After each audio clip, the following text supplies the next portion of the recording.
The students have a sense of being valued, of being appreciated, of having some control over their own education. I think there's always the attitude of how can we do it better? Our district supports us and builds our capacity because we in turn need to do that at our school sites. We believe that Garden Grove Way is all about is student-driven.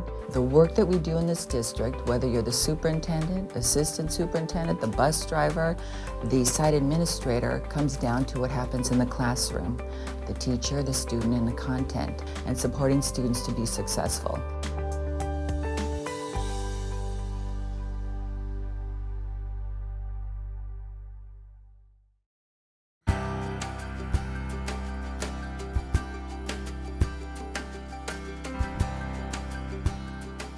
I just wanted to explore a number of parts of your role in the district and the school. The first year was fast, paced, but focused on what we needed to do here to move the school to the next level. In our staff meetings with Dr. Maffey and Kelly McAmis, we share ideas when we meet. And so as a collective group of administrators, in regard to whatever issue might come up, how are the other schools doing it? Let's take a pulse check.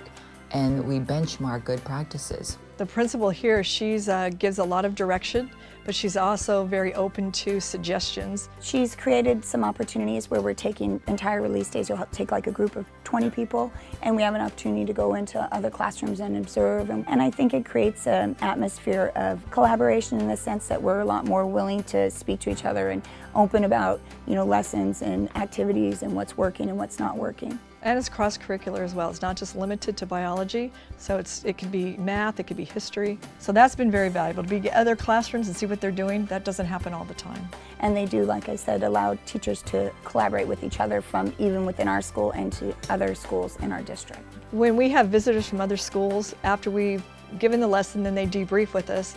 And what we've been told is that we have a seamless model, that they cannot tell which one of us is special ed, which is general ed. It flows very nicely. I think it's because we've had collaboration time together, 6th period. We know what we're doing. We say, what part do you want to do? What part do I want to do? We kind of divvy it up. When they leave, they've asked us to come and watch them and give them some feedback as well. There's a lot of openness and there's a lot of security in that as a teacher, willing to take risk and try to accomplish more in your classroom than maybe you had thought you possibly could. So, just a way that we all work together.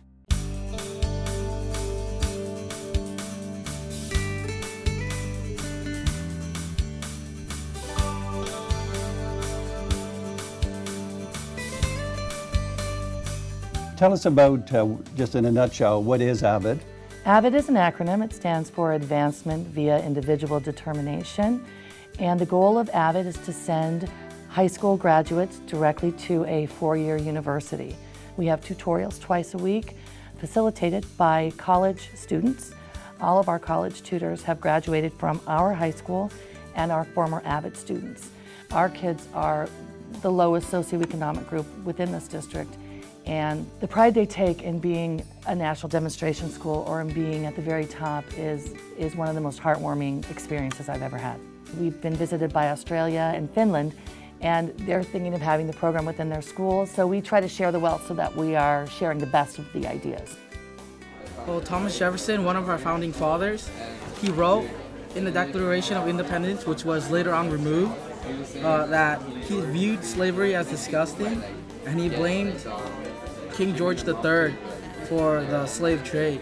All right, so everybody has their quad charts ready. Remember, B's, C's, and D's are listening, taking notes, and commenting. Letter A, you've got 2 minutes to answer that question. Why didn't we do anything about slavery in the Constitution? Ready? Go. The basic reason is because if they wanted to establish trust between the South, they would need to keep slavery within them. That way, because if they abolish slavery, they would destroy the chance that they would have trying to have an alliance with the South. I've taught them how to analyze primary sources, use evidence within there, identify the author's claims, and also how to question each other and listen to each other. And so it's a step-by-step process. And then the actual final word process keeps them engaged because they only have a minute, 2 minutes they have to get their stuff out. All right, remember, you got to talk for 2 minutes. Don't run out of material. You're supposed to give your opinion, what you think of this. Did you agree? question them, challenge them, ask them to clarify, go. I disagree with the decision the Founding Fathers came up with when they were trying to write the Constitution. They should have looked into the future, and like they should have seen that slavery would have become a big issue. So teachers at the school site have opportunities other than with instruction to be leaders as well, because we have approximately 35 clubs on campus, and every club must have at least one advisor, if not 2 or 3. So they have opportunities to be department chairs as well. We also have opportunities for them to mentor. That's new this year. So they have individual and collective opportunities. So all are involved on an equal basis. She's done a wonderful job of involving everybody on campus. I mean, from the custodian to the lunch lady to the office staff to the teacher, creating a community.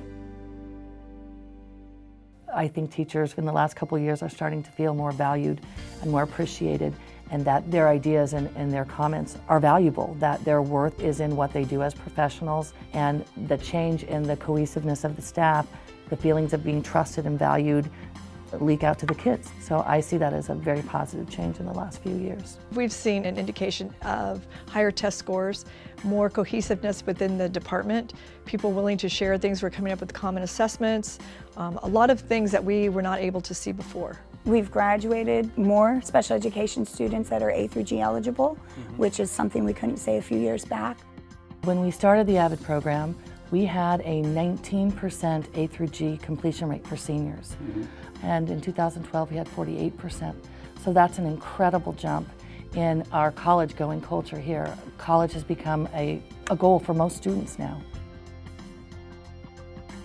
So it's using the group to move the group and the large piece of the school. Everyone has a role. So knowing that, I need to know what my core values are and what I stand for, what the moral imperative is. I need to also be the instructional leader. And sometimes it comes about without them knowing it. On the surface, this is where we're going as a group, but under the surface, how do I reach those people in regard to supporting teachers? Because they're all very unique, and the same with students.